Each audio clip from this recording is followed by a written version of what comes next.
फारच छान. अशा फार छान अशा महत्वाच्या व्याख्यानासाठी विचारपीठावर असणारे आणि समोर असणारे सगळेच मान्यवर. खरं म्हणजे एकूणच सगळीकडे अंधारून आलाय, निराश व्हावं अशी एकूण स्थिती आहे. असं वाटत असताना लोणंद सारख्या एका छोट्या गावामध्ये एवढ्या मोठ्या संख्येने लोक एका व्याख्यान मालेसाठी येतात हे अत्यंत आश्वासक चित्र आहे. आणि मला त्याहून अधिक आनंद याचा आहे की एवढ्या मोठ्या संख्येनं महिला आहेत. म्हणजे यांनी सांगितलं की महिलांनी जरा पुढे बसावं, आमचे पुरुष बसणार आहे. आमचे पुरुष म्हणजे काय? महिला कोणाच्या? बरं, आमचे पुरुष कुठे आहेत? कुठेच नाही आहेत. महिलांची ही लक्षणीय संख्या फार महत्वाची आहे. आणि मी नेहमी सांगत असतो, आबा मागच्या निवडणुकीमध्ये सगळा गोंधळ यांनीच घातला. महाराष्ट्रात पण घातला, बिहारमध्ये पण घातला. मी त्यांना सांगत असतो की गोंधळ घातला, पण आता गोंधळ निस्तरायचा पण तुम्हालाच आहे. त्यामुळे महिला मोठ्या संख्येने असणं, आणि मी म्हटल्याप्रमाणे एवढ्या मोठ्या संख्येने सगळे श्रोते आहेत. खरं म्हणजे दुसरं वर्ष आहे या व्याख्यानमालेचं. आणि मला फार आनंद आहे की एका मंत्र्यांच्या नावानं एक प्रतिष्ठान स्थापन होतं आणि ते प्रतिष्ठान या प्रकारची व्याख्यानमाला आयोजित करतं. हे खूप महत्वाचं आणि आश्वासक असं पाऊल आहे. त्यामुळे सगळ्या आयोजकांचे मी सुरुवातीला मनापासून अभिनंदन करतो, कौतुक करतो. आणि मला कळत नव्हतं की मगापासून मी बघतोय लेखक, संपादक, पत्रकार, संगीतकार, गीतकार, गायक, कलावंत अशी फौजच आहे. आमचे सगळे महाराज बघा इकडे, तबला वादक आणि काय अशी सगळी. मला अलीकडे शंकाच आहे बरं का बा, की पुणे हे विद्येचं माहेरघर आहे असं म्हटलं जातं, पण बहुतेक विद्या सासरी लोणंदला आलेली आहे. एवढे सगळे कलावंत, एवढी सगळी मंडळी इथं आहेत, त्याचा मला फार आनंद आहे. आणि आजच्या व्याख्यानमालेमध्ये मला असं वाटलं की अजितदादांच्या संदर्भात मी बोलणार आहेच, आणि त्याचबरोबर एकूण पुरोगामी महाराष्ट्राची परंपरा आणि आज आपण कुठे आहोत. कारण आपला वारसा फार मोठा आहे, मग आरसा असा काय हा पण विचार करावा लागणार आहे. अशा वेळी आपल्याला बोलायचं आहे. पण आबा मला नेहमी आश्चर्य असं वाटतं की तुम्ही आता मंत्री झालेलेच आहात, पण तुमची 4थी टर्म आहे बरोबर. मला कायम असा प्रश्न पडतो की आबा हे महाराष्ट्रातल्या फार अपवादात्मक अशा आमदारांपैकी एक आहेत की ज्यांच्या मतदारसंघामध्ये एवढं वैविध्य आहे, एवढं वैविध्य कुठेही नसतं. अतिवृष्टी आहे, अनावृष्टी आहे, अत्यंत आधुनिकता आहे आणि एकदम दुर्गमता पण आहे. मला असं वाटतं की हे भारताचं वैशिष्ट्य आहे. आणि खरं सांगू का, समोर एवढ्या मोठ्या संख्येनं महिला असणं, विचारपीठावर महिला असणं, आणि त्याच्यामध्ये आमचे गणीभाई दुसुक कच्ची पण असणं, हा भारत आहे. संजय आवटेंच्या शेजारी गणीभाई आहे, हे फार चांगली गोष्ट आहे. आणि मला असं वाटतं की भारताचं हे वैशिष्ट्य आपण सांभाळलं पाहिजे. भारत इथपर्यंत जो आलाय त्यामुळे गणीभाई इथे बसू शकलेले आहेत. भारत इथपर्यंत जो आलाय त्यामुळे मधुमती आज नगराध्यक्ष झालेल्या आहे. हा भारत आपल्याला सांभाळायचा आहे, जपायचा आहे, लक्षात ठेवायचा आहे आणि पुढे घेऊन जायचं. खरं म्हणजे अजितदादा गेल्यापासून या क्षणापर्यंत मी कालच सुनेत्र वहिनींना सांगत होतो की म्हटलं दादा गेले हे मला अजूनही पटत नाही. अक्षरशः मला असं वाटतं की नाही, दादा कधीतरी फोन करतील, संजय राव ते आपली भेट नाही, बरेच दिवस झाले माझ्यावर काही टीका केली नाही. मला कमाल अशी वाटायची की अजितदादांवर मी जेवढा हल्ला चढवला तेवढा मी फार कमी लोकांवर चढवला. मी अनेक ठिकाणी हे बोललोय, पण जेवढी टीका मी अजितदादांवर केली तेवढी फार कमी लोकांवर केली असेल, कमी नेत्यांवर केली असेल. पण दादांचा फोन येतो, संजय राव झाला का भाषण, आता या, जे बाहेर बोललात ते जरा मला येऊन सांगा. मी त्यांना म्हटलं मी एवढी टीका तुमच्यावर करतो म्हणे. नाही संजयराव, लोकशाहीमध्ये ही स्पेस असते, लोकशाहीमध्ये हा अवकाश असला पाहिजे, आणि याला लोकशाही असं म्हणतात. मी त्यांना सांगितलं डॉक्टर बाबासाहेब आंबेडकरांचं 25 नोव्हेंबर 1949 संसदेमधलं गाजलेलं भाषण आहे. संविधान सभेमध्ये बोलताना डॉक्टर बाबासाहेब आंबेडकर असं म्हणाले, तुम्ही एखादा मुद्दा मांडला आणि तुमचा मुद्दा मला पटला नाही तर तुमचा मुद्दा खोडून काढण्यासाठी मी माझी बुद्धी पणाला लागेल, पण मला न पटणारा मुद्दा सुद्धा तुम्हाला मांडता यावा यासाठी जीवाची बाजी लागेल. माऊली तुका म्हणे होय स्वतःशी संवाद, आपलाची वाद आपणाशी. बाबासाहेब म्हणतायत बाबासाहेबांनी जेव्हा मूक नायक सुरू केलं 1920 मध्ये, तेव्हा शिरोभागी तुकारामांचा अभंग आहे. काय करू आता धरून या भीड, निशंक हे तोंड वाजवत आहे. ही परंपरा आहे आपली. आणि म्हणून अजित दादा जर आज असते कार्यक्रमाला आणि मी असा उशीर आलो असतो, दादा म्हटलं तर संजय राव ते बाकी तुमचं संपादक असाल तुम्ही, वेळा मारायच्या, पण आबा त्याच तालमीतले बरोबर. मी त्यांना म्हटलं बरं माणूस कसा बघा, म्हणजे हा मला कळत नाही की हे नक्की कुठले आमदार आहेत. म्हणजे अमेरिकेत किंवा युरोपात सुद्धा असा लोक विचार करत नाहीत. म्हटलं तुम्ही 7:30 आलात का? 7:36 आलो म्हटलं. ते गावात गेलो होतो. वेळांच्या बद्दल दादा म्हणजे यू कॅन इमॅजिन. आमचा लोकमतचा एक कार्यक्रम होता आणि 2-3 कार्यक्रमांना मी फोन करायचो, पण दादा काही येत नव्हतं. म्हटलं दादा यावेळी जर नाही तुम्ही आलात ना म्हटलं कार्यक्रमाला आमच्या, मी आहे आणि तुम्ही आहे. पण नाहीतरी तुम्ही आहेच आणि मी आहेच म्हणे, मी काही केलं तर तुम्ही सुरूच असतं. म्हटलं नाही, मला तुम्ही माझ्या कार्यक्रमाला पाहिजे. मग म्हणजे किती वाजता तुम्ही सांगा. म्हणजे 8 वाजता. म्हटलं सांगितलं दादा 8 वाजता काही कार्यक्रमाची वेळ आहे. मी त्यांना गमतीने म्हणायचो तुम्हाला ते पहाटे पहाटे सगळ्या गोष्टी करायची सवय लागलेली आहे. शपथ पण पहाटे घेतली. संजयराव पहाटे नाही 8 वाजता. पण आमची पहाट 8 वाजता होते, म्हणजे 10 वाजता. 10 वाजता आहे. माझी गंमत अशी की मी राहतो पुणे मुंबई एक्सप्रेस वेला, लोढा तिकडे राहतो. आणि कार्यक्रम JW मॅरिएटला, सेनापती बापट रोड. कार्यक्रमाला मी म्हटलं तर चला निघालो. मी माझ्या सहकाराला घेतलं सोबत आणि कारमध्ये बसून निघालो आणि ट्रॅफिक इतकं भयंकर जाम. तुम्हाला माहित आहे विद्यापीठ चौकामध्ये सगळा तो भयंकर ट्रॅफिक जाम. 9:30 पावणे 10 झाले होते. मी दादांच्या PS ला फोन केला, पण दादांचे सगळे PS आमचे ऍग्रिकल्चरचे ज्युनियर सिनियर आपले विकास पाटलांना फोन केला. म्हटलं विकास एक काम कर, दादांना सांगा की जरा उशीर. दादा निघाले. म्हटलं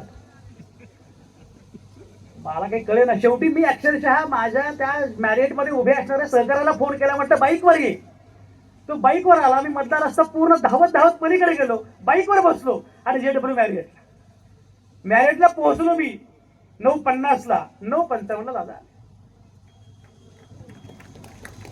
काय वेळा पाळणं. आज खरं म्हणजे मी अगदी वेळेत पोहोचू शकलो असतो काय. मी बसलो मागे वाचत आणि ते GPS लोकेशननं गडबड करून टाकते. पण अलीकडे काय GPS मोठा प्रॉब्लेम आहे. म्हणजे आपण टाकतो भारत आणि लोकेशन भलतीकडेच जात. आयडिया ऑफ इंडिया काय आहे हे काही कळत नाही, कारण GPS गणलेले भारतातच. अशा वेळी मी म्हटल्याप्रमाणे की अजित दादा मला महत्वाचे का वाटतात. मला अनेक जण विचारतात की तुम्ही म्हणजे एवढं दादांबद्दल बोलताय. म्हणजे एक तर पहिली गोष्ट अशी की मला मनापासून दुःख झालं.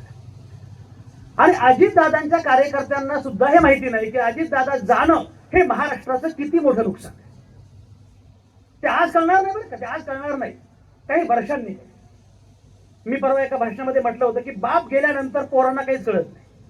13व्याला पोरगच उभं असतं सगळ्यांचं स्वागत करत. वर्षभरानं कळतं की आपण बाप गमावला म्हणजे काय गमावलंय. अजित दादांसारखा नेता, मी हे नेहमी लिहिलेलं आहे, नेहमी सांगितलेलं आहे की यशवंतराव चव्हाणांच्या नंतरचा, यशवंतराव चव्हाणांच्या स्कूलचा शेवटचा विद्यार्थी म्हणजे अजित पवार. हे जे पुरोगामी स्कूल आहे महाराष्ट्राचं, यशवंतराव चव्हाणांचं स्कूल आहे. त्या यशवंतराव चव्हाण स्कूलचा शेवटचा विद्यार्थी. अलीकडे काय झालं माहितीये का, नेता तयार करायचा असेल ना तर सोशल मीडिया, इमेज मेकिंग, सर्वे. लोक येतात नेत्याला सांगतात तुम्ही जरा सोशल मीडिया जरा सर्वे वगैरे, तुला कोणी विचारत नाही. आणि हे कोणा सांगतात की त्याला आमदार मी केला, तुला गावात कोणी विचारत नाही, घरात तुझं ऐकत नाही कोणी, आणि मी याला आमदार केलं. एकूण सोशल मीडिया इमेज मेकिंगचा जमाना आलेला आहे. त्यामुळे नेते आता आकाशातनं टपकतात. मातीत नेते उगवणं हे आता बंद झालंय. मातीत उगवलेला शेवटचा नेता म्हणजे आमच्या अजित. ते ऑर्गॅनिक नेते होते, सेंद्रिय नेते होते. त्यांच्यामध्ये माणसांचे सगळे गुण होते आणि माणसांचे सगळे दोष पण होते.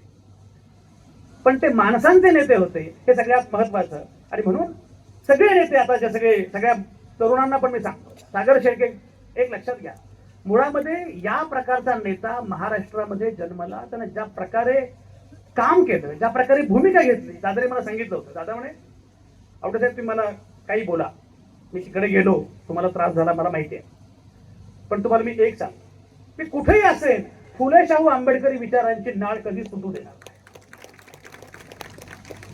मी कायम सांगत आलोय, अजित पवार हा लढणारा नेता होता. अजित पवार हा लढणारा नेता होता. एवढं सोपं नाहीये. या सगळ्या व्हॅक्यूम मध्ये, या सगळ्या परिस्थितीमध्ये अशा प्रकारे उभं राहणं ठामपणे आणि ठोसपणे. फुले शाहू आंबेडकरी विचार काय आहे हे नीटपणे सांगणं महाराष्ट्राला हे अजिबात सोपं नाही. पण अजितदादाने ती भूमिका काय आणि काय असं वाटायचं सरकारमध्ये, ते सरकारचं काही खरं नाही. आपल्याला तिथे काही स्थान आहे की नाही माहिती नाही, पण दादांमुळे असं वाटायचं की उद्या काही सामाजिक काम आलं, काही गडबड असेल तर दादा आहे.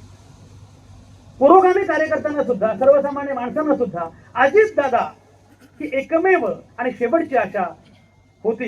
हे अजितदादांचं व्यक्तिमत्व. कारण अजितदादांना पुरोगामी महाराष्ट्र काय आहे ते कळालं होतं. अजितदादांना फुले शाहू आंबेडकर म्हणजे काय कळालं होतं. अजितदादांना छत्रपती शिवाजी महाराज म्हणजे काय ते कळालं होतं. आणि मी तुम्हाला एक सांगतो, अलीकडच्या नेत्यांचं काही खरं नाही. मी यांच्या जवळचे नेते गुवाहाटीला जातात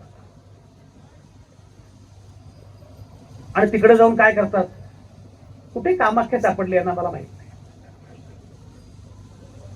लोक सिन्नरला जातात. मला कळेल ना, मी म्हटलं महाराष्ट्र जुन्नरचा की सिन्नरचा.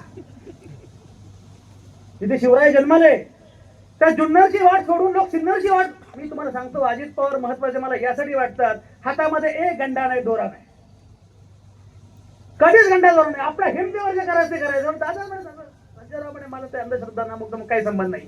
देव तुमचा, धर्म तुमचा, ठीक आहे, पण अंधश्रद्धा हा प्रकार मला, ही किती मोठी गोष्ट आहे. एका नेत्यानं या प्रकारची भूमिका जाहीरपणे घेणं, कुठला गंड नाही, कुठला गंडा नाही, ही भूमिका घेणं. आणि म्हणून मला असं वाटतं ही भूमिका घेत इतका काळ राजकारण करणं ही फार अवघड गोष्ट असते. कारण त्यांना पुरोगामी महाराष्ट्र समजला होता मी मागाशी म्हटल्याप्रमाणे. आणि दुसरं, जात पात धर्माच्या पलीकडे गणीभाई, अजितदादांनी जेवढ्या मुस्लिम नेत्यांना संधी दिली तेवढी कदाचितच कुठल्या पक्षाने दिली असेल.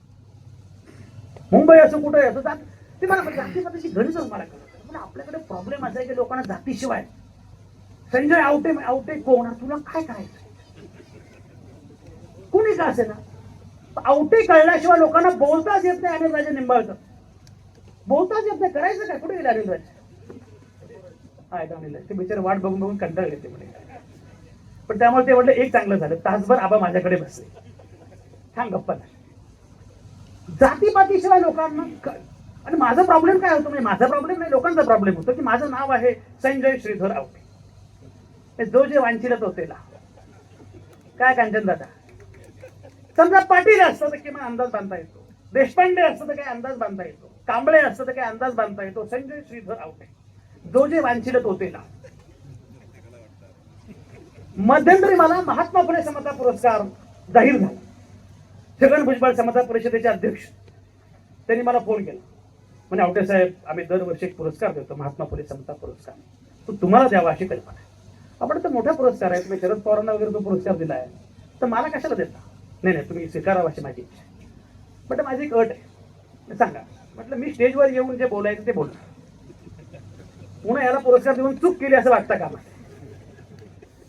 छगन भुजबळ म्हटले, आता आवटे साहेब असं आहे, मी नाही म्हटलं तर तुम्ही बोलणारच आहात. मग मी शेवटी पुणेकर असल्यामुळे मी पुन्हा विचारलं, पुरस्काराची रक्कम किती आहे? ते म्हटले 2 लाख रुपये. म्हटलं मग लगेच स्वीकारला. तो पुरस्कार मला जाहीर झाला आणि पुरस्कार जाहीर झाल्यानंतर मला लोकांचे फोन सुरू झाले. त्या फोन मध्ये 2 वाक्य असायचे. पहिलं वाक्य, आवटे साहेब तुमचं अभिनंदन, तुम्हाला मोठा पुरस्कार मिळाला. दुसरं वाक्य, माहिती नव्हतं तुम्ही माळी आहात. महात्मा फुलेंचा माळ्यांशी काय संबंध आहे? महात्मा फुलेंचा पुरस्कार मिळाला म्हणजे मला आठवलं, आभा हा आचार्य प्र के यात्राने महात्मा फुल्यांवर एक सिनेमा केला, फार सुंदर सिनेमा. तर कधी ज्यांना शक्य आहे तो सिनेमा अगदी आवर्जून आजही तो उपलब्ध आहे, बघा. त्या सिनेमाचं उद्घाटन बाबासाहेब आंबेडकरांच्या हस्ते झालं आणि त्यामध्ये गाडगे बाबांनी भूमिका केली. महात्मा फुल्यांवर सिनेमा काढला आचार्य प्र के यात्राने, त्याला राष्ट्रपती पुरस्कार मिळाला. बाकी सगळे बेस्ट, पुरस्कार वगैरे मिळाला, पण थिएटरला काही पिक्चर चालला नाही. त्यामुळे आचार्य प्र के यात्रे हे कर्जबाजारी झाले. हे पिक्चर काही चालत नाही, कर्जबाजारी झाले. आणि पुणेकरांना कळालं की राष्ट्रपती पुरस्कार मिळालेला आहे, आता आचार्य प्र के यात्रेंचा नागरी सन्मान केला पाहिजे. पुणेकरांनी त्यांना सांगितलं की आचार्य तुमचा नागरी सन्मान करावा अशी माझी कल्पना आहे. आता यात्रे असते तुमच्या याच परिसरात असते. आत्रे म्हणाले, काय सन्मान बिन्मान ठीक आहे, पण मी कर्जबाजारी झालेलो आहे, तुम्ही असं करा, सगळे पुणेकर एकत्र येऊन जरा निधी गोळा करा आणि मला द्या माझं कर्ज. काही काळजी करू नका म्हटले. सगळ्यांनी फार भरपूर वर्गणी गोळा केलेली आहे आणि चांगली शाल आणलेली आहे. पुणेकरांची वर्गणी गोळा करण्याची मॅक्झिमम पद्धत तेवढीच, म्हणजे ते काही मकरंदाबा थोडेच आहेत की यार. त्या भाषणामध्ये आचार्य प्रख्यात असं म्हणाले की महात्मा फुल्यांवर मी सिनेमा केला, सिनेमा फारच चांगला झाला, राष्ट्रपती पुरस्कार वगैरे त्या सिनेमाला मिळाला, पण सिनेमा थिएटरात काही चालला. कारण काय? तर कारण हे की सिनेमा माळ्यावर काढला, त्यामुळे पुण्यातल्या ब्राह्मणांनी बघितला नाही, आणि सिनेमा ब्राह्मणांनी काढला म्हणून पुण्यातल्या माळ्यांनी बघितला. सिनेमा पडला. हे तेव्हापासून असतात आहेत. मग मी मुद्दाम सांगत असतो, माझ्या प्रत्येक भाषणामध्ये सांगत असतो की हे सांगितलं पाहिजे, विशेषतः नव्या पिढीला. नव्या पिढीलाही सांगितलं पाहिजे की छत्रपती शिवाजी महाराज हा प्रेरणास्रोत आहे महाराष्ट्राचा. हे महाराष्ट्राला सगळ्यात पहिल्यांदा सांगितलं कोणी? महात्मा फुले. रायगडावरची समाधी सगळ्यात पहिल्यांदा शोधून काढली कोणी? महात्मा फुले. शिवरायांचा पहिला पवाडा गायला कोणी? महात्मा फुले. आणि जो सत्याग्रह केला बाबासाहेबांनी 14 तळ्याचा 1927, त्या बाबासाहेबांचं गाजलेलं भाषण आहे. बाबासाहेब असं म्हणतात, हा सत्याग्रह मी कुठेही करू शकलो असतो, पण हा सत्याग्रह मी इथंच करतोय, कारण ही माझ्या रयतेच्या राजाची भूमी आहे. आणि मग आमचा शाहीर म्हणतो, दोनच राजे तिथे गाजले या कोकण पुण्यभूमीवर, एक त्या रायगडावर, एक तवदार तळ्यावर. शिवबा ज्योतिबा बाबा यांच्यामध्ये असणार हे जैव नातं समजल्याशिवाय आपल्याला खरा महाराष्ट्र कळणार नाही, आपल्याला पुरोगामी महाराष्ट्र कळणार नाही. आणि मग अजित पवारांची फुले शाहू आंबेडकरी भूमिका का होती, कशासाठी होती? एक वेळ मी पक्षीय भूमिका बदलेल, ती बाकी काही भूमिका बदलेल, पण माझा विचार आणि माझी वैचारिक भूमिका मात्र बदलणार नाही. नागपुरात जाऊन सुद्धा तिकडे जात नव्हते. हे वैशिष्ट्य दादांचं. मला असं वाटतं की नव्या नेत्यांनी सुद्धा हा वारसा लक्षात घेतला पाहिजे की आपण इथे का आहोत. सत्तेमध्ये एक लक्षात घ्या, दादांचं राजकारण मी मगाशी म्हटल्याप्रमाणे हे मुळात माणसांचं राजकारण होतं, सहकाराचं राजकारण होतं, शेतीचं. आज मला सांगा, त्याला सहकार कळतो, शेती कळते, माती कळते, पाणी कळतं, जलसिंचन कळतं, ऊर्जा कळतं, अर्थ कळतं, आणि त्यालाच महानगर सुद्धा कळतं. असे कुठे लोक? तुम्ही कल्पना करा, दादांनी जेव्हा राजकारणामध्ये प्रवेश केला 82-83 सुमारास, 91ला ते खासदार झाले बारामतीमधून, पण जेव्हा प्रवेश केला त्या कालावधीमध्ये प्रामुख्याने दूध संघ, सहकारी बँक, कारखाने असं राजकारण करणारा गावाकडचा तरुण पोरगा. त्या माणसानं पिंपरी चिंचवड सारखं अत्यंत अत्याधुनिक महानगर घडवावं. एकाच वेळी दूध पण कळतं आणि पिंपरी चिंचवड महानगरपालिका कशी उभा करावी हे पण कळतं. हे सोपं नाही. या निवडणुकीमध्ये पिंपरी चिंचवड महानगरपालिकेची निवडणूक किंवा पुणे महापालिकेची निवडणूक दादांमुळे विकासाच्या मुद्द्यावर आली, नाहीतर ती नको त्या मुद्द्यावर गेली असते. आणि म्हणून मी असं म्हटलं की हा मुद्दा वैचारिक आहे, हा मुद्दा विकासाचा आहे, आणि विकासामध्ये सर्वसामान्य माणूस केंद्रबिंदू असला पाहिजे, याचा हा मुद्दा आहे. अलीकडे काय झालं माहितीये का? मित्रो आणि मेट्रो म्हणजे विकास, आणि विकास तो नाहीये. पण गंमत सांगतो, डॉक्टर अजित रानडे नावाचे एक प्रख्यात इकॉनॉमिस्ट आहे, ते मध्यंतरी माझ्याकडे आले. त्यांना म्हटलं, रानडे साहेब तुम्ही इकॉनॉमिस्ट आहात, हे डेव्हलपमेंट नावाची गोष्ट आहे. What is development? तुम्ही इकॉनॉमिस्ट म्हणून विकासाची व्याख्या कशी करा? बरं, तिकडे आपण ते छापलंय, आपल्या अंकात छापलेलं आहे, तुम्ही वाचलं असेल. ते मला म्हणाले, औटे साहेब तुम्ही कधी फ्रान्सला गेलाय? म्हटलं मी बहुतेक बऱ्याच देशांना गेलो आहे, पण फ्रान्सला काही गेलो नाही. तसंही सगळ्या देशांना जाऊ शकेल असं आपल्याकडे एकच माणूस आहे.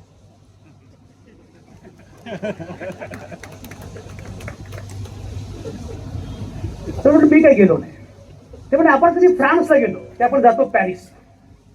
पॅरिसला गेलो की आपण काय करतो? आपण हॉटेलमध्ये चेक इन करतो. चेक इन केले की रिसेप्शनला आपण फोन करतो, मिनरल वॉटर, पाणी. पाण्यासाठी आपण फोन करतो. फोन केल्यावर ती म्हणते पाणी प्यायचं आहे का? आपण म्हणतो हो. ते जा आणि कुठल्याही नळाचं पाणी प्या. आपण म्हणतो ओ, ती पण म्हणते ओ, कारण फ्रेंच मध्ये ओ म्हणजे पाणी. ते पुढे असं म्हणाले, ज्या देशामध्ये, ज्या शहरामध्ये, ज्या गावामध्ये कुठल्याही नळाचं पाणी डोळे झाकून पिता येतं त्याला विकास म्हणतात. जिथे सरकारी रुग्णालयामध्ये आपल्या पेशंटला ऍडमिट करावं असं श्रीमंतांना पण वाटतं त्याला विकास म्हणतात. पुण्यामध्ये ससून हॉस्पिटल आहे, मध्यंतरी माझी आई आजारी पडली. आईला घेऊन मी ससून हॉस्पिटलला गेलो. आईला वाटलं पोराची माया पातळ झाली. सरकारी दवाखान्यात आणलं. पोराची माया पातळ झाली किंवा पोराची खिशातली माया पातळ झाली.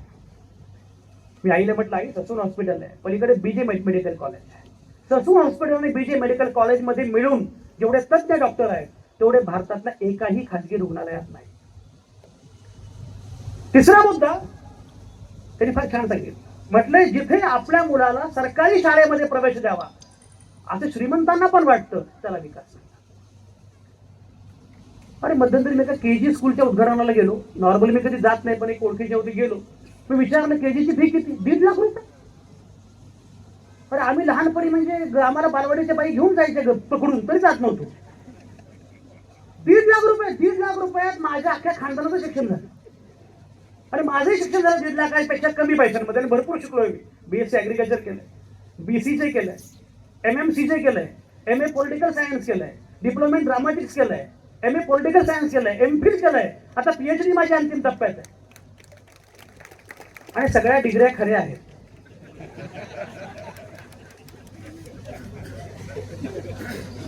तरी मला एवढा खर्च झाला नाही.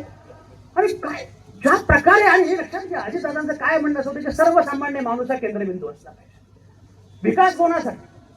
जर सर्वसामान्य माणसाला काही मिळत नसेल तर त्या विकासाचा अर्थ काय? विकासाचा केंद्रबिंदू सामान्य माणूस असला पाहिजे. मी जे म्हटलं यशवंतराव चव्हाणांचं स्कूलच हे होतं. ते स्कूल असं होतं, निवडणुकीमध्ये लढाई करायची, आखाड्यामध्ये अगदी जोरदार शट्टू ठोकायचे, सगळं करायचं, पण निकाल लागल्यानंतर जे जिंकले आणि जे हरले दोघांनीही लोकांसाठी काम करायचं. अरे यशवंतराव चव्हाणांचं गाजलेलं भाषण आहे, उजनी धरण जेव्हा यशवंतराव बांधत होते तर त्या भाषणामध्ये काय माणसं असतात, काय मोठी माणसं असतात. यशवंतराव चव्हाणांचं भाषण, यशवंतराव चव्हाण असं म्हणाले, बा विठ्ठला तुझी चंद्रभागा मी अडवतोय, पण तुझी चंद्रभागा अडवली नाही ते शेजारच्या माझ्या दीनदुबळ्यांच्या ताटामध्ये भाकरी येणार नाही, म्हणून मला ही चंद्रभागा अडवावी लागेल. या प्रकारची भूमिका असणार आहे यशवंतराव चव्हाण, आणि तीच मांडणी सगळी करणार आहे. म्हणजे याचं कारण आहे, एक स्कूल होतं. यशवंतराव चव्हाणांचं कृष्णाकाठ नावाचं आत्मचरित्र आहे, ते दिलंय का आता? कृष्णाकाठ नावाचं आत्मचरित्र यशवंतराव चव्हाणांचं. त्यामध्ये खूप चांगला प्रसंग आहे. तो प्रसंगाचा आहे. यशवंतराव चव्हाण तेव्हा शाळेमध्ये होते. त्यांचे वडील अगोदरच वारले होते, आई होती, थोरला भाऊ. आणि यशवंतराव चव्हाणांनी स्वातंत्र्याच्या आंदोलनामध्ये भाग घेतला आणि एका सरकारी कार्यालयावर जाऊन तिरंगा फडकवला. तिरंगा फडकवल्यानंतर त्यांना अटक झाली. यशवंतराव शाळेमध्ये अटक झाली. अटक झाल्याची बातमी आईला कळाली. आता आईला वाटलं की अवघड झालं, पोराला अटक झाली, मी पोराची शाळा बंद होणार. पण थोरला पोरगा इंग्रज सरकारकडेच नोकरी करतो, त्याची नोकरी जाणार. आता आपलं घर काही खरं नाही. ती माऊली रडायला लागली. एक शेजारचा माणूस आला, म्हटलं मावशी रडू नका, काही काळजी करू नका, आपण काहीतरी करू. तो सरकारी अधिकारी जो आहे तो चांगला आहे, त्याची माफी मागू. माफी मागितलं तो सोडून देईल पोराला. अरे बरं चालेल. यशवंतराव चव्हाण तुरुंगामध्ये म्हणजे पोलीस कोठडीमध्ये होते. तेवढ्या अधिकाऱ्याकडे जाण्यापूर्वी जरा यशवंत भेटते. 2 दिवस जेवला नाहीये, त्याला किमान भेटते. तर त्या अधिकाऱ्याकडे जाण्यापूर्वी यशवंतरावांकडे गेले. यशवंतराव आपले बसले होते पोलीस कोठडीत. त्यांना विचारलं, यशवंता जर आईचे पांग फेड, तर नको त्या गोष्टी का करतोस? असे उद्योग करू नकोस तू. काय गरज होती तुला हे नको शाळा शिकायची सोडून हे तिरंगा फडकवायची काय गरज होती? यशवंतराव म्हटले, आई अगं मी नाही काय केलं, महात्मा गांधींनी सांगितलं म्हणून केलं. ती आई तोपर्यंत माफी मागण्याच्या मूड मध्ये होती. जेव्हा हे कळालं तेव्हा ती म्हटली, महात्मा गांधींचं काम केलं होय, मग देवाचं काम केलं की काय चूक केलीस? जी आई माफी मागायला आली होती ती आई त्या अधिकाऱ्याकडे गेली, पदर खोचून म्हणाले, माझ्या पोरानं काही चूक नाही केली, देवाचं काम केलं, पुण्याचं काम केलं, मला पण तुरुंगात दिलं. हा वारसा होता, गांधी नेहरू आंबेडकरांचा वारसा, शाहू फुले आंबेडकरांचा वारसा, शिवरायांचा वारसा. आणि म्हणून मी असं म्हटलं की दादांना हा वारसा कळाला होता आणि म्हणून दादांची भाषा पाहिजे. दादा किती छान विनोद करायचे. मला तुम्हाला सांगू का, मी दादांना म्हटलं होतं, दादा या वणव्यामध्ये दादा गारव्यासारखा. बाकीचे लोक असं बोलतात ना, असं वाटतं की टीव्ही बंद करा. पूर्वी आपल्याला थोरांची ओळख नावाचं पुस्तक होतं का? थोरांची ओळख. आता चोरांची ओळख पुस्तक आहे का? टीव्ही लावला की चोरांची ओळख होते. आणि पूर्वीचे चोर पाकिटे मारायचे, हे चोर पार्टीज मारतात. अशा कालखंडामध्ये मी म्हटल्याप्रमाणे की ही भूमिका घेत शांतपणे नर्म विनोद गप्पा मी दादा तुमचं वय किती म्हणजे 67. दादा वाटत नाही म्हटलं. मला एक लक्षात घ्या, रात्री उशिरापर्यंत काम करतो, वेळेवर काम करतो, टापटीप स्वच्छता लोकांचं काम करतो आणि मला झोप फार चांगली लागते. आमच्या बहुतेक नेत्यांना मला झोपच लागत नाही. मला झोप फार चांगली लागते. तर कोणाबद्दल काही बोललो तरी मनामध्ये काही नसतं. हे सगळं जे आहे सगळ्यात महत्वाची गोष्ट आम्हाला मला काय वाटतं माहिती आहे, एखादा माणूस बोलला त्याच्या शब्दावर विश्वास असणं, आपल्या शब्दाला एवढं महत्व प्राप्त करून देणं सोपं नाही. दादा बोलले अंतिम शब्द, दादा म्हणाले तेच करणार आणि नाही करणार म्हणजे नाही म्हणणार. अलीकडे नेते म्हणजे म्हटले म्हणजे बहुतेक करणारच नाही असं वाटतं. हे किती आपल्या शब्दाला हे वजन प्राप्त करून देणं हे अजित दादांमुळे झालं की दादा बोलले ना, पण लोक म्हणायचे दादा रागवले नाहीत ना तर काही चुकल्यासारखं वाटतं. हे शब्दाला जे वजन आहे. आणि मला आणखी विशेष वाटतं की मी नेहमी सांगत असतो की अमिताभ बच्चनचा पोरगा की अभिषेक बच्चन, तो अभिषेक बच्चनच होतो बिचारा, चांगला आहे पण शेवटी अमिताभ बच्चन की सावली आहे. सुनील गावस्करचा पोरगा सुनील गावस्कर, शरद पवारांचा पुतण्या, एवढी मोठी ख्याती असून सुद्धा अजित पवारांनी आपलं स्वतंत्र व्यक्तिमत्व उभं केलं, आपलं वेगळं राजकारण उभं केलं. पण दोघांच्याही व्यक्तिमत्वामध्ये एक वैशिष्ट्य असं होतं की दोघांच्याही व्यक्तिमत्वाचा मूळ बिंदू हा पुरेशा वंबय, पुरोगामी राजकारण, परिवर्तनवादी राजकारण. आणि म्हणून मी असं म्हटलं की दादा असताना एक गंमत मी सांगितली होती एका भाषणामध्ये, ती अनेक भाषणांमध्ये मी सांगतो. आता महिला असल्यामुळे मुद्दाम ती गोष्ट सांगितलीच पाहिजे. एकदा मला असाच व्हॉट्सअपवर एक मेसेज आला. तो मेसेज आला माझ्या कॉलेजमधल्या ड्रीम गर्ल्स. त्याला किती गोड हास्य होतं बघा. बायका प्रेमळच असतात, यांचं काही खरं नाही, यांना हसतं सुद्धा येईल. मध्यंतरी मी ट्रेनने प्रवास करत होतो, ते नुकतंच लग्न झालेलं जोडपं ते ट्रेनमध्ये बसलेलं आणि ती जी बायको आहे ती त्याच्या डोळ्यात डोळे घालून हे ऐक ना आपण की नाही, आणि आमचा जो काउंटर पार्ट आहे हा बोल की. कसे तुम्ही संसार करता, कसे हसता येत नाही, रडता येत नाही. याचा प्रॉब्लेम काय, चुकून हसले रडले. कुठला नवरा बघितलाय की बाईच्या बायकोच्या मांडीत डोकं घालून रडतोय, किती चांगलं चित्र आहे. असं कसं काय. मला आठवतं माझं लग्न व्हायचं होतं, मी एका घरात गेलो, त्या मित्राचं लग्न झालं होतं नुकतं. आपण मी घरी गेलो त्याच्या, मी म्हटलं तो बसला एकदम सिरियस बरं, आणि तो मित्र आमचा बाकी मैफलीमध्ये खूप गप्पा मारणार, घरात एकदम सिरियस, एकदम गंभीर, गौतम गंभीर, एकदम गंभीर. सुपर्णा इकडे, सुपर्णा पोह्या, हा संजय, हा माझा मित्र आहे, पत्रकार आहे, जा. त्याला बाहेर जाऊन म्हटलं ये काय तू बाहेर एवढे जोक मारतो, घरात काय, घरात बसून नुसतं काय,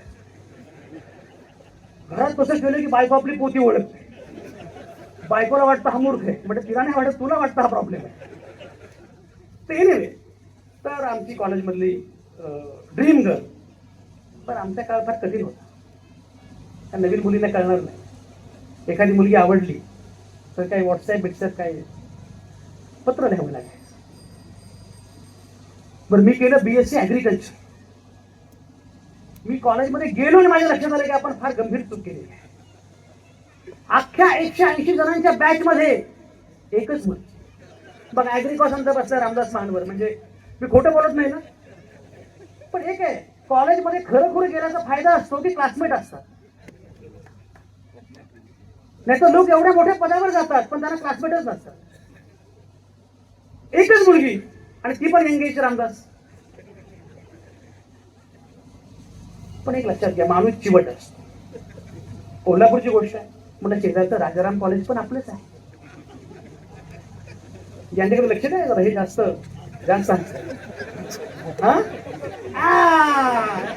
ऍग्रिकॉस म्हणजे दुखरी नस आहे ना, दुखरी नसते.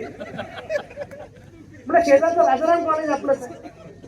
पलीकडचं शिवाजी विद्यापीठ तरी परत का म्हणायचं.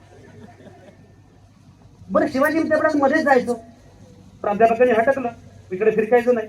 तेवढ्या करता डिप्लोमा इन ड्रॅमॅटिक्स नावाच्या काय कोर्सला शिवाजी विद्यापीठामध्ये ऍडमिशन घेतलं. त्याला विद्यापीठात पहिलं आलो. विद्यापीठात पहिलं आल्यानंतर कुलगुरू म्हणाले संजय आवटेंची ज्ञान लालसा बघा. म्हटलं आमची लालसा तुम्हाला काय सांगायचं.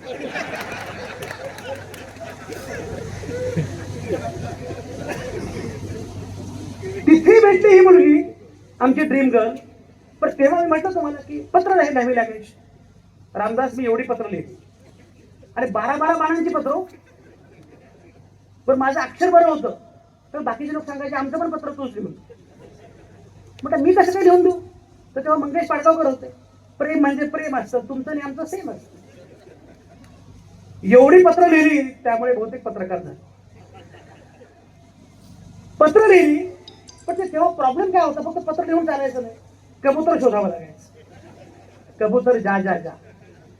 ते कबूतर पत्र द्यायचंच पण वडापाव पण खायचं. अशा सगळ्या अवस्थेमधून तिला पत्र लिहिली आणि काही उत्तर मिळालं नाही. तिचा मला व्हॉट्सअपवर मेसेज आला, संजय कसा आहेस. तर मेसेज असा असतो का. मेसेज काय होता, संजय कसा आहेस. ते वाचलं असा, संजय कसा आहेस. ते पु ल देशपांडे म्हटलं त्यांचं, एखाद्या वाक्यानंतर आपल्या अंतःकरणामध्ये ज्या तारा झंकारतात. निंबाळकर सर तुमच्या फार झंकारत येऊ नका, नंतर खाजगीत बोलू आपण, मॅडम आहे. त्या तारा सगळ्या झंकारल्या आणि मी म्हटलं छान आहे, मी छान आहे, छान आहे. मला एकदम ती वैभव जोशीची गझल आठवली. गुलाब मोगरा जोई जाई शपथ, तुझ्यासारखे कोणीच नाही आई शपथ. तुलाच लिहिण्यासाठी होता जन्म सखे आणि तुला मी लिहू न शकलो शाई शपथ. की तुझी आठवण टाळली पाहिजे आणि पुढच्या काही लोकांसाठी शुद्ध येता क्षणी टाळली पाहिजे. ते कार्यक्रमानंतर बघू. मला इतकं भारी वाटलं. म्हटलं अरे तू कशी आहेस काय वगैरे सगळं झालं. सगळं झाल्यानंतर ती मला वाटते संजय तुझी जात कुठली. म्हटलं का ग बाई मध्ये जातीवर का आली. म्हणजे नाही काय होतं, मी आपण जेव्हा कॉलेजमध्ये होतो तर मला असं वाटायचं की तू ब्राह्मण आहेस. पण तेव्हा का वाटायचं, आता का वाटत नाही. म्हणजे तेव्हा वाटायचं कारण तो कॉलेजच्या मॅगझिनचा संपादक होता, वक्तृत्व स्पर्धेमध्ये भाषण करायचा, संजय श्रीधर आवटे असं नाव. मला असं वाटलं, बरं म्हणलं तेव्हा वाटलं, आता का वाटत नाही. पण तुझा डीपी बघून मला वाटलं की आता डीपी फार महत्वाचा असतो. मध्यंतरी मुंबईमध्ये प्राध्यापिका मला भेटल्या. माझं भाषण झाल्यावर मला म्हणाले आवटे साहेब ओळखलंत का, आपण फेसबुकवर फ्रेंड आहोत. म्हटलं मॅडम भेटल्यावर ओळखू याल असा डीपी ठेवत. डीपी बघून वाटतं संजय आवटे हा हा तर तुम्हीच आपण तेवढे काही बरे नसतो जेवढे डीपीवर असतो आणि तेवढे वाईटही नसतो जेवढे आधार कार्डावर असतो. याच्यामध्ये आपण कुठेतरी असतो. तर माझा डीपी असा होता ज्यामुळे तिला असं वाटलं की मी ब्राह्मण नसणार. तो डीपी असा होता, मागे बॅनर होतं महात्मा फुले जयंती निमित्त संजय आवटे यांचे व्याख्यान आणि माझ्या गळ्यामध्ये जय भीमचा स्कार्फ. महात्मा फुले जयंती जय भीमचा स्कार्फ म्हणजे पण लोकांना प्रॉब्लेम इतका झालाय. मी साम टीव्हीला संपादक होतो आणि तेव्हा मी वी द चेंज आम्ही भारताचे लोक नावाचं माझं पुस्तक लिहिलं. आणि ते पुस्तक लिहिण्यासाठी डॉक्टर बाबासाहेब आंबेडकरांची अनेक पुस्तकं माझ्याजवळ होती. गाडीमध्ये सगळी मागे बाबासाहेबांची पुस्तकं होती. ड्रायव्हर आला माझ्याकडे, म्हणलं साहेब की बाबासाहेबांची पुस्तकं जरा जास्त झाली गाडी. सिक्युरिटी गार्ड विचारत होता साहेब जय भीम आहे का. मी त्याला म्हटलं सांग साहेब जय भीम आहे आणि या देशातला प्रत्येक जण जय भीम आहे. जो भारतीय आहे तो जय भीम आहे आणि जो जय भीम नाही तो भारतीय नाही. तर जय भीम म्हटलं मला एक सांग, मला तर जातच नाही म्हटलं, कारण मी ज्या चळवळीचा पाईक आहे मला जातच नाही. पण तू मला वारंवार विचारतेस की तुझी जात कुठली, जात कुठली, तुझी जात कुठली मला सांग. ती म्हणते मी ब्राह्मण आहे. म्हटलं तू जर ब्राह्मण असशील तर तुझ्या डीपीवर महात्मा फुलेच असले पाहिजे. तू ब्राह्मण असशील तर तुझ्या डीपीवर सावित्रीबाई फुलेच असले पाहिजे. आणि तू ब्राह्मण असशील तर तुझ्या डीपीवर डॉक्टर बाबासाहेब आंबेडकर असले पाहिजे. ती म्हटलं एक्सक्यूज मी, मुली असं म्हणतात पाहिजे ना, एक्सक्यूज मी माझा काय संबंध आहे, मी ब्राह्मण आहे, मी कशाला घेऊ. म्हणजे बाकी जाऊ, तुला महात्मा फुल्यांबद्दल काय माहिती, तुला सावित्रीबाई फुल्यांबद्दल काय माहिती, तुला बाबासाहेब आंबेडकरांबद्दल काय माहिती. म्हणजे थोडंसं माहिती आहे. म्हणजे सांग ना. म्हणजे मला एक माहिती आहे ते म्हणजे महात्मा फुले सावित्रीबाई फुले यांनी मुलींसाठी पहिली शाळा सुरू केली. बरोबर, मुलींसाठी. तुम्ही लक्षात घ्या का, यांचं काही खरं नाही. तुम्ही आज इथे आहात ते केवळ आणि केवळ महात्मा फुले सावित्रीबाई फुले. ज्या सावित्रीबाई फुल्यांनी दगडगोटे शेणगोळे सहन केले, पण नंतर पुणे विद्यापीठाला सावित्रीबाईंचंच नाव द्यावं लागलं. हा पोएटिक जस्टिस आहे. तुम्हाला कल्पना आहे? तुम्ही सगळे राजकारणातली मंडळी बरीच दिसताय मला इथे. आबांच्या पुढे पुढे बसलं पाहिजे, त्यामुळे राजकारणाचे लोक जास्त असतात. आणि आबाई ऐकतात त्यामुळे आपणही ऐकलं पाहिजे, म्हणून बिचारे ऐकतात सुद्धा. आपण चांगला संस्कार आबा तुम्ही करताय तुमच्या कार्यकर्त्यांवर, चांगली गोष्ट. लक्षात घ्या, महात्मा फुले हे तेव्हाचे पुण्याचे नगरसेवक होते. महात्मा फुले 60 वर्ष कमिशनर होते. महात्मा फुले कॉन्ट्रॅक्टर होते, ठेकेदार होते. खडकवासल्यापासून अनेक धरणं त्यांनी बांधली. तगडा माणूस होता. त्यांना माणसं किती मोठी असतात, काळाच्या किती पुढे असतात. त्यांना मूलबाळ नव्हतं. महात्मा फुल्यांच्या वडिलांनी महात्मा फुल्यांना बोलावलं आणि म्हटलं दुसरं लग्न का. तर म्हटलं ठीक आहे, लगेच करूया, काय प्रॉब्लेम. दुसऱ्या दिवशी हे आणि सावित्री गेले. बापाला वाटलं कधी नव्हे ते पोराने ऐकलं. म्हणे मी सांगितलं ज्योतीला दुसरं लग्न करायचं म्हणतो. हो मी करायचं म्हटलं, माझं नाही, सावित्रीचं करूया. आजही म्हणजे 200 वर्ष झाल्यानंतर आजही आपल्याला तो माणूस इतका प्रचंड माणूस महात्मा फुले. मला सांगा, पहिली शाळा सुरू केली तेव्हा त्यांना शाळेला जागा नव्हती. जागा दिली कोणी? भिडे नावाच्या कोकणस्थ ब्राह्मण मित्राला. आता भिडे म्हटलं की भीती वाटते.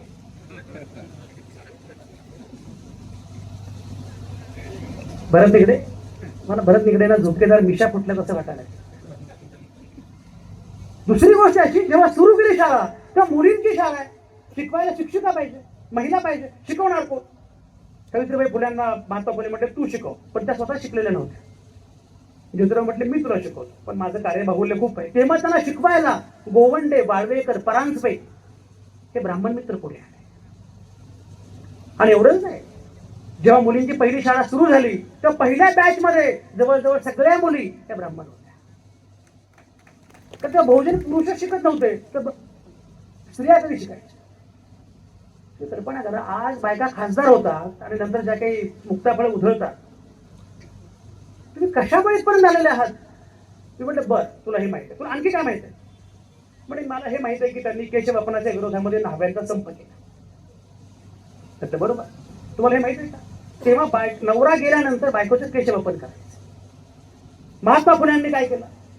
पुरुषांना सांगितलं की हे उद्योग करू नका. पुरुष म्हटलं आम्ही काय वाटेल ते करू, तुमचं ऐकणार नाही. महिलांना सांगितलं तुम्ही हे करू नका. महिला म्हटलं आम्ही सासूरवाशी, आम्हाला काही. न्हाव्यांना सांगितलं तुम्ही केस कापू नका. म्हणजे तुला हे माहिती चांगली गोष्ट आहे, पण मला एक सांग, केशवपनाची प्रथा ही कुठल्या जातीमध्ये होती?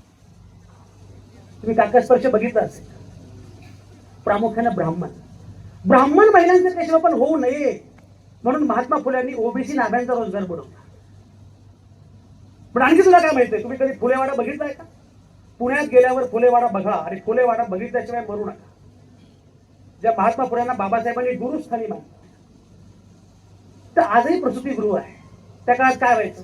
लग्न लवकर व्हायचं. मुलीचं वय 9, नवऱ्याचं वय 50. नवरा जायचा, त्याच्यानंतर तिचं लैंगिक शोषण व्हायचं. ती बाई प्रेग्नंट राहायची, पण लोक लज्जेमुळे आत्महत्या करायची, गर्भपात करायची. तुम्ही कल्पना करा, महात्मा फुल्यांनी सांगितलं, फुले दाम्पत्याने सांगितलं, अशा महिलांनी आमच्याकडे यावं, इथं बाळंत व्हावं, मूल इथेच ठेवावं आणि निघून जावं. म्हणजे तुला हे माहिती चांगली गोष्ट आहे, पण तुला एक फक्त आकडेवारी सांगतो. ज्या 42 महिला बाळंत होऊन गेल्या, 42च्या 42 ब्राह्मण. आणखी तुला काय माहित आहे? पण मी ऐकलंय की त्यांनी एका विधवेचं मूल दत्तक घेतलं. फक्त विधवेचं नाही, ब्राह्मण विधवेचं मूल दत्तक घेतलं. काशीबाई नावाची ब्राह्मण विधवा, नवरा गेला, तिच्यावर सासऱ्यानं बलात्कार केला. ती गरोदर राहिली, ती महात्मा फुलांकडे आली, त्यातनं जन्माला डॉक्टर यशवंत त्याला दत्तक घेतलं. आता मला सांग महात्मा फुले कोणाचे? आता मला सांग सावित्रीबाई फुले कोणाच्या? आणि बाबासाहेबांनी हिंदू कोड बिलाच्या मुद्द्यावर बाबासाहेबांनी केंद्रीय मंत्रिपदाचा राजीनामा दिला. हिंदू कोड बिल काय होतं? माझ्या महिलांना संपत्तीमध्ये वाटा मिळाला. तर राखी पौर्णिमेला साडी आणि इकडे सही कर. संपत्तीमध्ये वाटा मिळाला पाहिजे, घटस्फोटाचा अधिकार असला पाहिजे. लग्नाचा निर्णय बाईला स्वतः घेता आला. Hindu code bill, Hindu code बिलाच्या मुद्द्यावर बाबासाहेबांनी केंद्रीय मंत्रिपदाचा राजीनामा दिला. केंद्रीय मंत्री असताना बाबासाहेबांना तेव्हा जे आठवले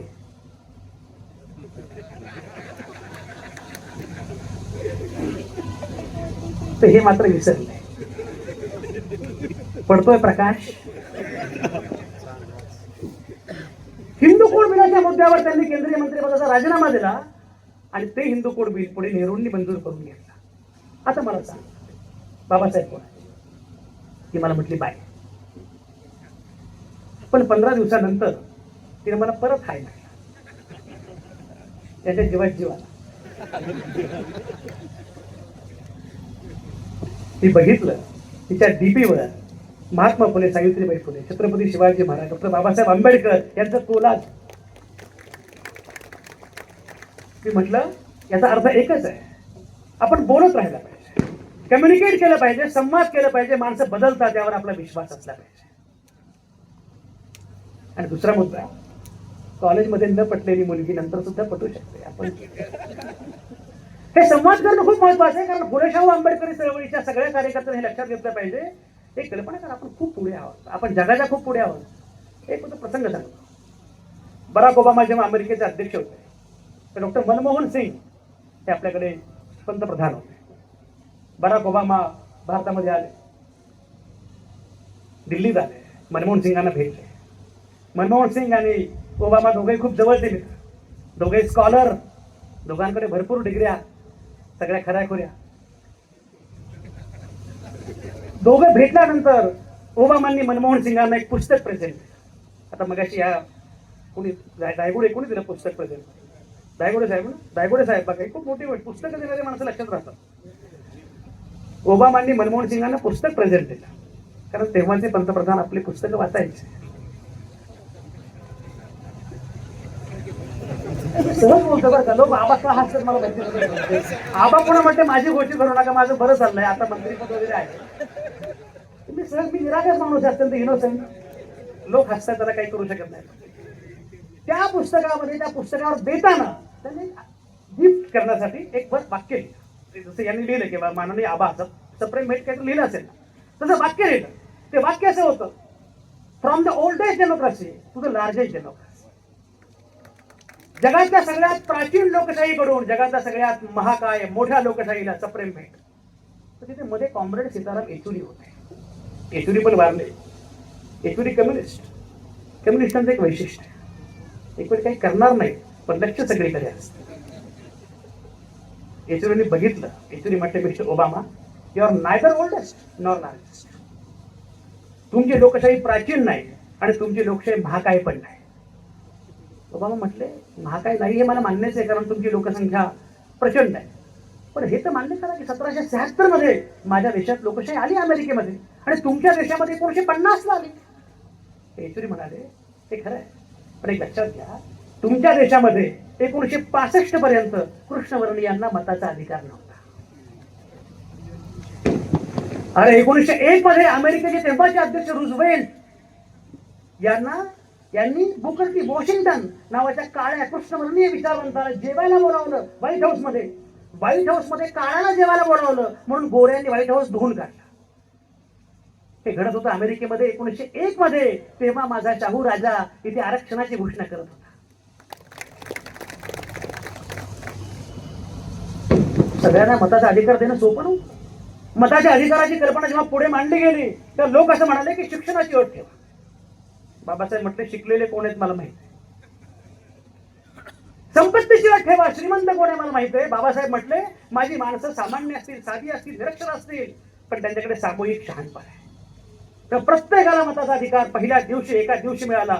मतदार यादी तयार करणं भारताची 1952 ला पहिली निवडणूक झाली. निगडेच आहे, पहिली सार्वत्रिक निवडणूक 1952 ला झाली भारत. त्या निवडणुकीमध्ये मतदार यादी तयार करणं गणित आहे, सोपं नव्हतं.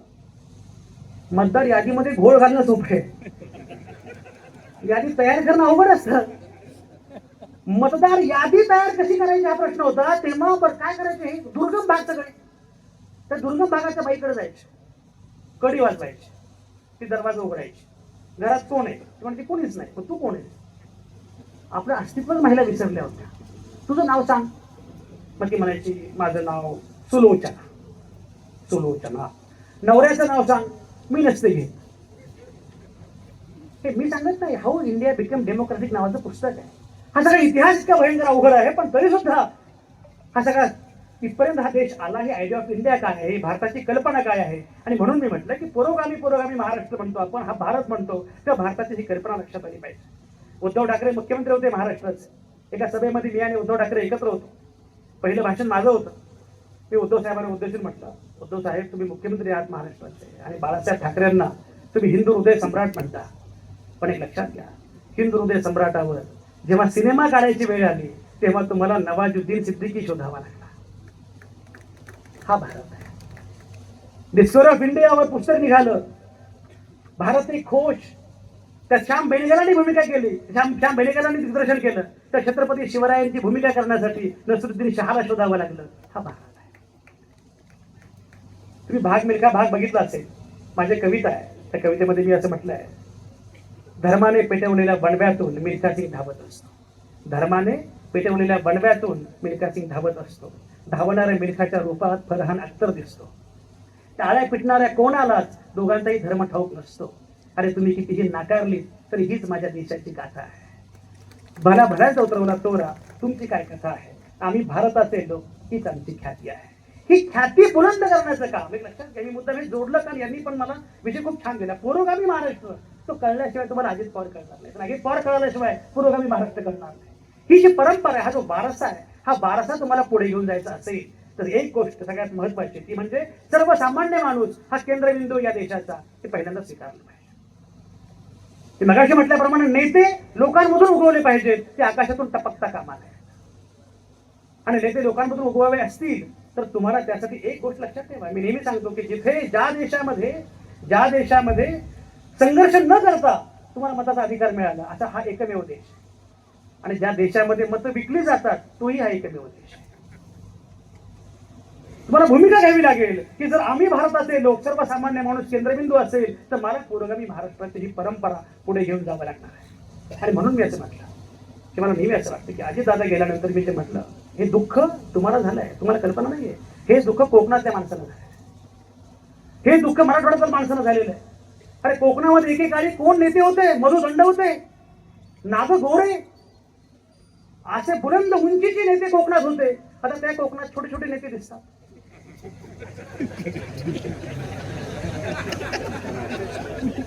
तू का हसताय काय मला कळत नाही. पण ते कुठून बोलतात हेही कळत नाही.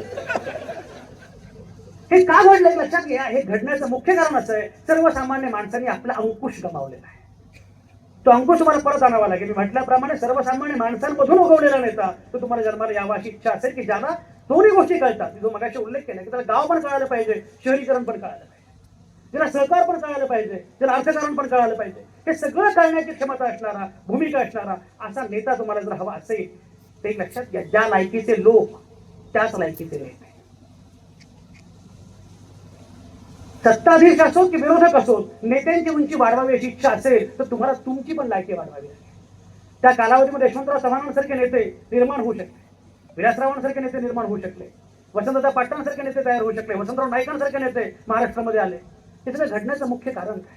अगदी परवापर्यंत ही परंपरा चांगली होती.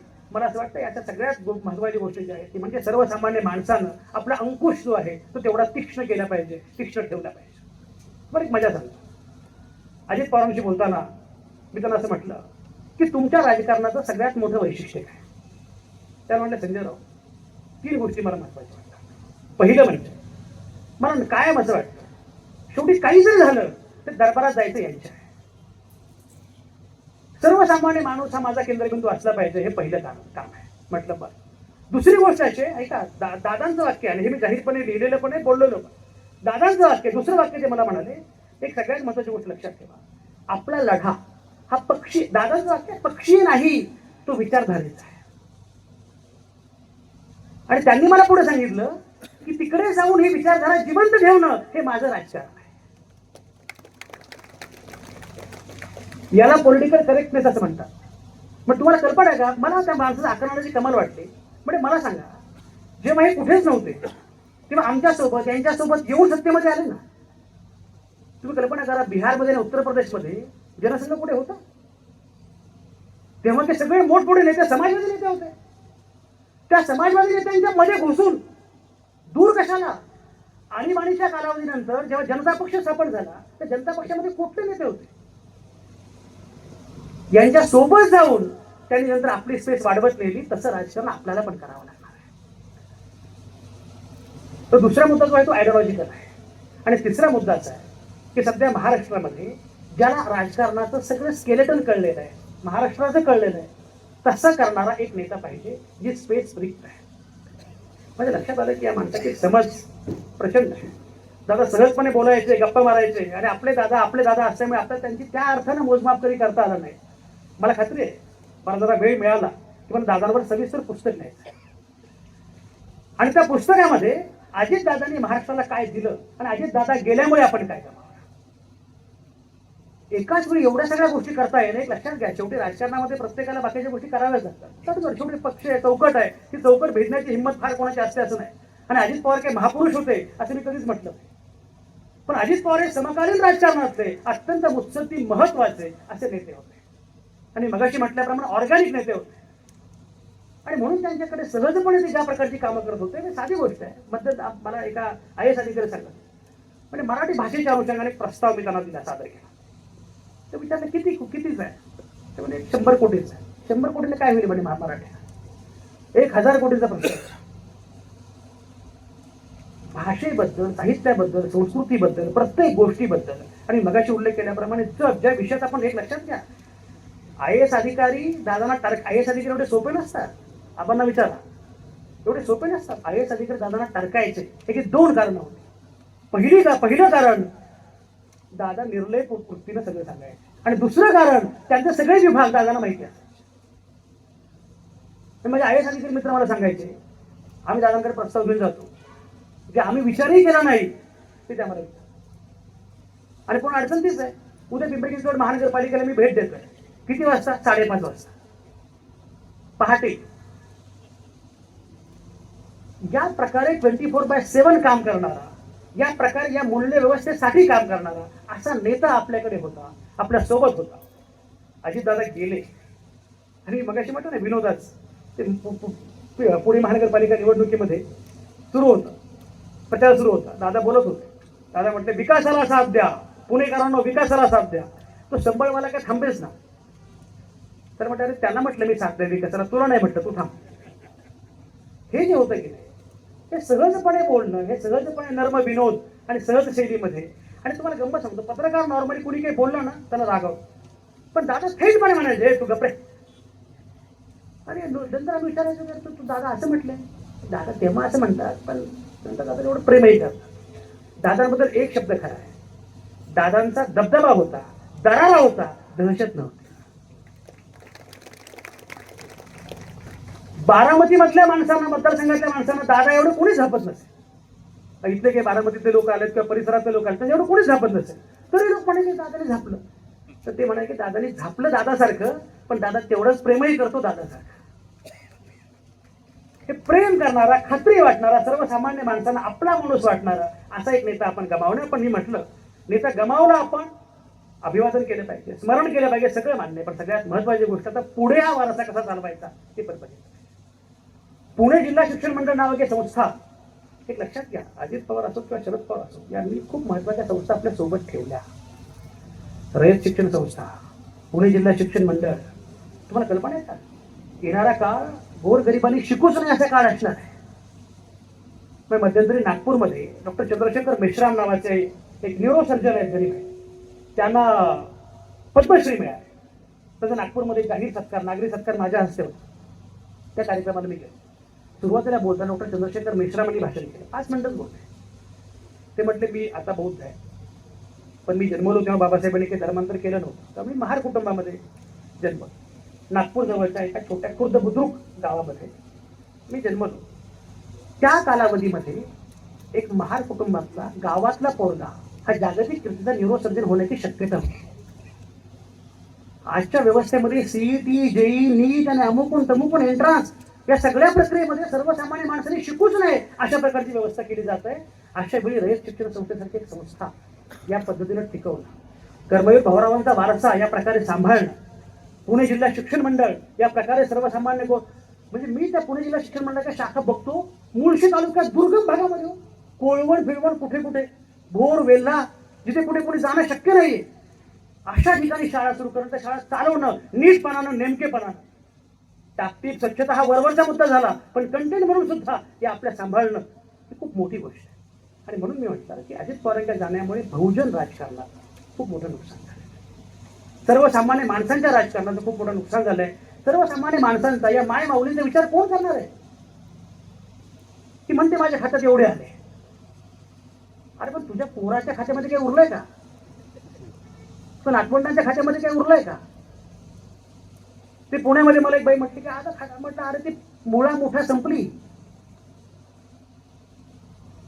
पवना गेली, इंद्रायणी गेली, नद्या गेल्या, करायचं काय पुढच्या पिढ्यांनी?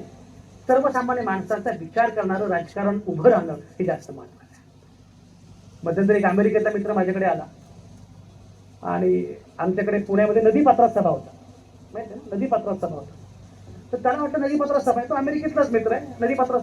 तो आला माझ्याकडे, मला म्हटलं मला ते सभा जरा ऐकायची. आता काही मोठा नेता नव्हता, याला काय एवढी इच्छा होती मला काही कळालं नाही. म्हणजे ठीक आहे, तुझी इच्छा कर चल. तो आला, झाल्यावर मला म्हटलं नदीपात्रात सभा, त्याला वाटत तरंगती सभा असेल. तो म्हटला नदीपात्रात वेर इज रिव्हर. म्हणजे हा आम्हालाही प्रश्न आहे. पण तुकारामाची गाथा आता बुडवली तर ती बुडणारच नाही अशी अवस्था आहे. आणि म्हणून मी असं म्हटलं की हे सगळं राजकारण तुम्ही कल्पना करा, महाराष्ट्रामध्ये पूर आला, कशामुळे पूर आला? नदीपात्रातल्या सगळ्या संपूर्ण नदीपात्र. अहो पुण्यामध्ये पहिला पाऊस पडला, एक अवकाळी पाऊस झाला, पुणे पाण्यात गेलं. आणि ते केंद्रीय मंत्री येऊन गेले पुण्यामध्ये आणि म्हटलं लवकरच पुणेकरांना उडणारी बस. आम्ही बुडणारी बस बघितली. हे मॉडेल आहे विकासाचं. आणि म्हणून मी असं म्हटलं की लक्षात घ्या, एक अर्थशास्त्रज्ञ असं म्हणतात आपली पिढी सगळ्यात वाईट पिढी आहे, कारण आपण उद्याच्या पिढ्यांचं पाकिट मारतो आहोत. उद्याच्या पिढ्यांकरता जे राखून ठेवलंय ते आपण मारतो आहोत. आणि म्हणून मला असं वाटतं की समारोप करताना मला हे वाटतं की हा वारसा तुम्हाला लक्षात घ्यावा लागेल.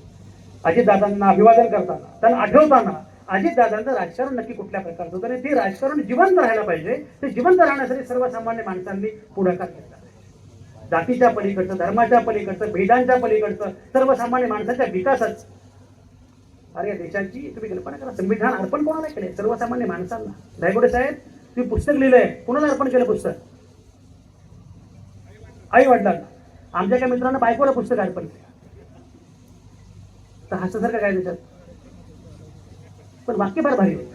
माझ्या प्रिय पत्नीला हे पुस्तक सप्रेम. खालचं वाक्य होतं, जी नसती तर हे पुस्तक 4 वर्षांपूर्वीच आलं असतं.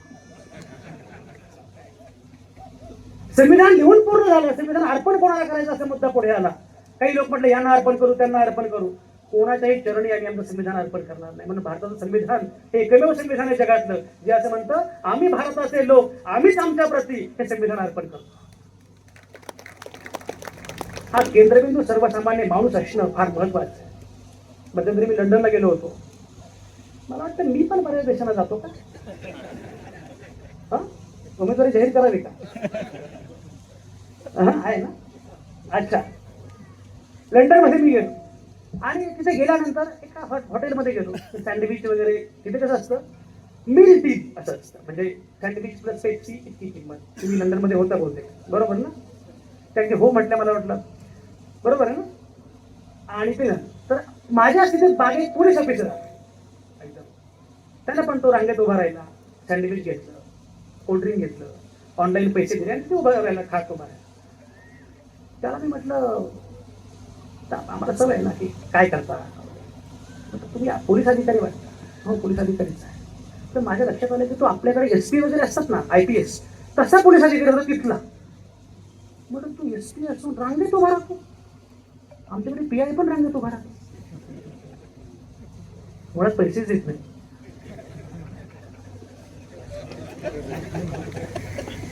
आणि PI ने पैसे दिले तर हॉटेलवाल्याला वाटतं आपण काहीतरी चूक केली. तो म्हटलं PIच काय, इथं PM सुद्धा रांगेत उभा राहतो. हा देश कॉमन मॅनचा आहे. मी नेहमी सांगत असतो की हा देश कुठल्याही नरेंद्र मोदींचा नाही, हा देश कुठल्याही राहुल गांधींचा नाही, हा देश कुठल्याही देवेंद्र फडणवीसांचा नाही, हा देश कुठल्या उद्धव ठाकरेंचा नाही, हा देश कुठल्या एकनाथ शिंदेचा नाही, हा देश कुठल्या शरद पवारांचा नाही, हा देश तुमचा आणि माझा आहे. आणि म्हणून आपला नेता, आपल्यात उगवलेला, मातीत उगवलेला नेता की त्याला कळतं काय आहे. तो प्रॉब्लेम काय होतो माहिती आहे का, लोकांना माहितीच नसतं. मी लोकमतचा जेव्हा संपादक झालो पहिल्यांदा, तो एशियन एज मध्ये एक संपादक होत्या बाई, सहसंपादक, त्यांनी माझा इंटरव्ह्यू घेतला बरं का. त्या नेमके आणायच्या होत्या. आबा फार गंमत म्हणणार. तर त्याने म्हटलं तुम्ही काय करता, त्यामुळे मी मंत्रालयामध्ये महसूल विभाग सांभाळते. म्हटलं हो का. म्हटलं मॅडम साध्या 7-12 मध्ये खूप बातम्या असतात, साध्या 8 मध्ये खूप बातम्या. म्हणजे व्हॉट इज 7-12, असे व्हॉट इज 7-12 वाले जर नेते पत्रकार आले तर करायचं काय. आणि म्हणून मी असं म्हटलं की ज्यांना सगळं नीटपणे माहिती आहे, हा देश नीट राज्य माहिती आहे, सिस्टीम माहिती आहे, व्यवस्था माहिती आहे, अशा माणसांच्या हाताचे जे हेतू स्वच्छ आहे असे अजित पवार होते. आणि म्हणून अजित पवारांना आठवणं हे पुरोगामी महाराष्ट्राची परंपरा पुढे नेण्यासाठीचं अत्यंत महत्त्वाचं आवश्यक पाऊल आहे. आणि पुन्हा मी म्हटलं ना, फक्त मला आता एक गंमत आठवली तुमच्याशी बोलता बोलता. जातीचा जो मुद्दा आहे, मध्यंतरी माझं आयडिया ऑफ इंडिया विषयावर भाषण होतं एका कॉलेजमध्ये. आणि एक मुद्दाम तुम्हाला सांगतोय, तुमच्याही नकळत तुमची मुलं ही जातीयवादी होत चालली आहे, धर्मांध होत चालले, तुम्हाला कल्पनाच नाही. पण त्यांच्या मनात काहीतरी कुणीतरी पेरत आहे. मी त्या कार्यक्रमाला गेलो, माझं भाषण सुरू होतं. मी त्या भाषणामध्ये असं म्हटलं, पण 1928 पर्यंत इंग्लंडमध्ये महिलांना मताचा अधिकार नव्हता. जेव्हा महिलांनी मताच्या अधिकारासाठी आंदोलन केलं तर त्यांना जिवंत जाळलं गेलं, रणगाडे घातले गेले. तेव्हा 1926 मध्ये एक लंडनमध्ये महिलांचा मोर्चा निघाला. त्या महिलांनी हातामध्ये पोस्टर घेतलेलं होतं, नगराध्यक्ष ऐका, हातामध्ये पोस्टर घेतलं होतं. त्या पोस्टरमध्ये असं म्हटलं होतं, आणि पोस्टर कोणाचं होतं, अहिल्यादेवी होळकरांचं. तर असं म्हटलं होतं 200 वर्षांपूर्वी अहिल्यादेवी होळकर नावाची महिला भारतासारख्या अप्रगत देशामध्ये राज्यकारभार करते, आणि 200 वर्षांनंतर आम्हाला इथे मताचा अधिकार मिळत नाही. पुढे मी त्या सगळ्या कॉलेजमधल्या पोरांशी बोलता बोलता म्हटलं, पण तुम्ही बाहुबली सिनेमा बघितलाय, त्याने बघितलाय. म्हटलं बाहुबलीच्या दिग्दर्शकांनी जर अहिल्यादेवी होळकरांचं चरित्र वाचलं असतं तर त्यांनी बाहुबलीवर सिनेमा काढला नसता, अहिल्यादेवी होळकरांवर सिनेमा काढला असता. बाहुबलीची देवसेना, नवरा मेला तर मुलगा मोठा व्हावा म्हणून 25 वर्ष वाट बघत नसते. आमची देवसेना अहिल्यादेवी, नवरा मेला, मुलगा मेला, सासरा मेला, कुणाची वाट बघत नाही. 30 वर्ष घोड्यावर मान ठोकते आणि राज्य करते. माझं भाषण झालं. 12वी FYचा एक पोरगा होता, तर मला मिठी मारली, जोरात मिठी मारली. बरं, हल्ली कोणी मिठी मारली की भीती वाटते. त्याला सांगावं वाटतं की बाबा वाटल्यास इंग्लिश बोलू नको पण मिठी मारू नको. मिठी मारल्यानंतर ठीक आहे, मी बघतोय माझा खांदा ओला, पोरगा रडतोय.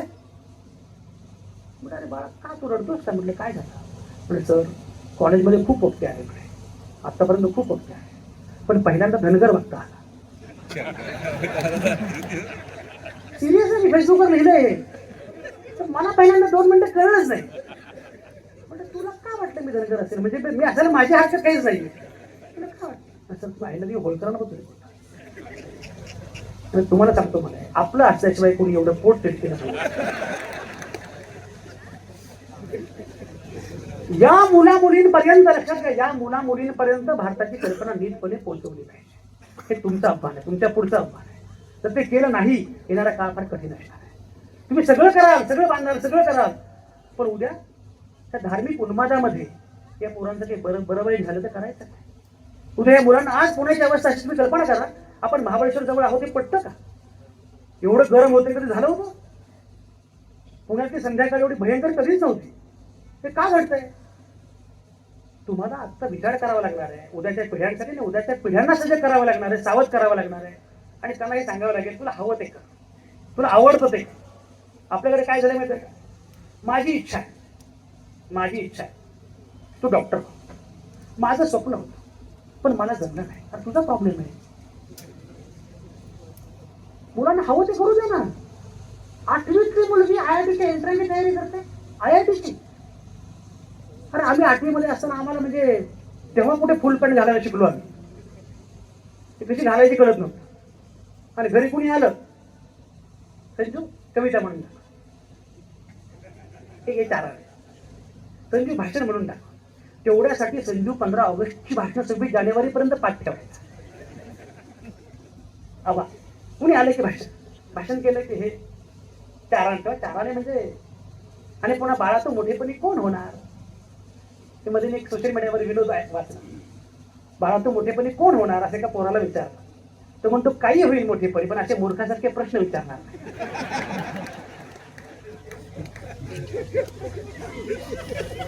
तुम्ही एवढे मोठे झाला अजून तुमचं काही झालं नाही तर माझं काय होणार. त्याला हवं ते करू द्या ना, त्याला विचार करू द्या. एक लक्षात घ्या, तुमची मुलं की कलेक्टर डॉक्टर कंडक्टर काय माहिती ते होऊ द्या, माणूस झाले पाहिजे. त्याला कळायला पाहिजे की सावित्रीबाई फुलेंनी इथपर्यंत कसं आणलं मला. त्याला कळायला पाहिजे महात्मा छत्रपती शिवाजी महाराज नावाचं बुलंद मानून नेता लक्षात आला पाहिजे की काय होते हे सगळं. शाहू महाराजांनी काय केलं हा सगळा 12 त्यांच्यापर्यंत पोहोचला पाहिजे. माणूस झाले पाहिजे, भारतीय झाले पाहिजे, आणि सगळ्यात महत्वाचं आनंदी झाले पाहिजे. तर हवं ते करू. मध्यंतरी आमचा 10वीची परीक्षा सुरू होती. ते काय मध्ये बोलतात त्या तुम्हाला अर्थ